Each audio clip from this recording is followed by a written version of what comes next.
डिबरा बालू व गिट्टी चालू कराने को लेकर भाजपा द्वारा निकाला गया जन आक्रोश रैली।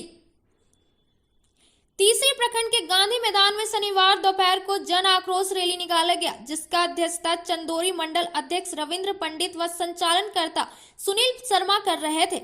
इस जन आक्रोश रैली में आए हजारों लोगों को संबोधित कर धनवार के विधायक सह भाजपा दल के नेता बाबूलाल मरांडी ने कहा कि तीसरी प्रखंड एक बहुमूल्य इलाका है। इस प्रखंड के चारों ओर गरीब मजदूर लोग डिबरा पर आश्रित करते हैं।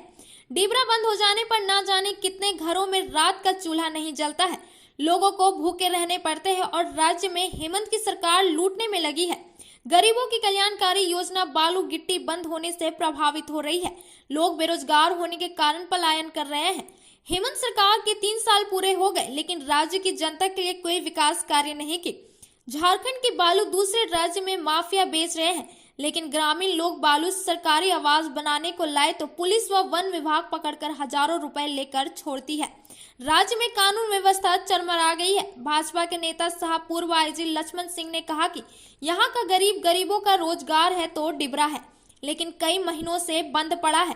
झारखंड का सरकार कुंभकर्ण की तरह सोया हुआ है और गरीब लोग रोजगार के लिए तरस रहे हैं। इस मौके पर भाजपा नेता अजय रंजन, नुन्नूलाल मरांडी, भाजपा नेता सांसद प्रतिनिधि सुनील साव, रामचंद्र यादव, सुनील शाह, उदय साव, रामचंद्र ठाकुर आदि भाजपा के कई कार्यकर्ता मौजूद थे। तीसरी से आनंद बंडवाल की रिपोर्ट। अब व्यापारी बेचारा डिबरा तो यही खरीद बेचेगा, यही लोग बाहर बेचेंगे। डिबरा तो कोई यहाँ खाता नहीं है, यहाँ के काम में आता नहीं है, विदेश जाता है, तो आखिर व्यापारी लोग ही विदेश तो भेजेंगे, हमारा आप तो नहीं भेज सकते। भाई सरकार को कई एक दफे बताए, उनको समझ में नहीं आता है सरकार का। हमने कहा कि आप फॉरेस्ट वालों को जंगल तो बचा नहीं पाते हैं वो लोग, क्योंकि जंगल की लकड़ी तो यही काम में आता है। लोग काट करके कोई चौखट बना देता है, कोई यहाँ बेच करके वहां बेच करके समाप्त हो जाता है। पूरा जंगल समाप्त हो रहा है कि नहीं हो रहा है? कहाँ फॉरेस्ट वाले कर पाते हैं?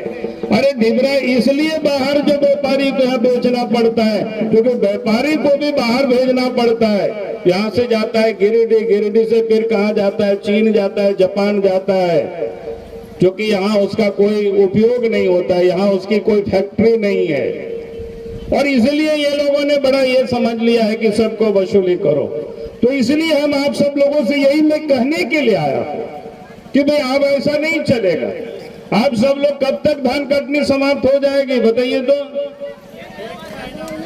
1 महीना उतना दिन लगेगा जी।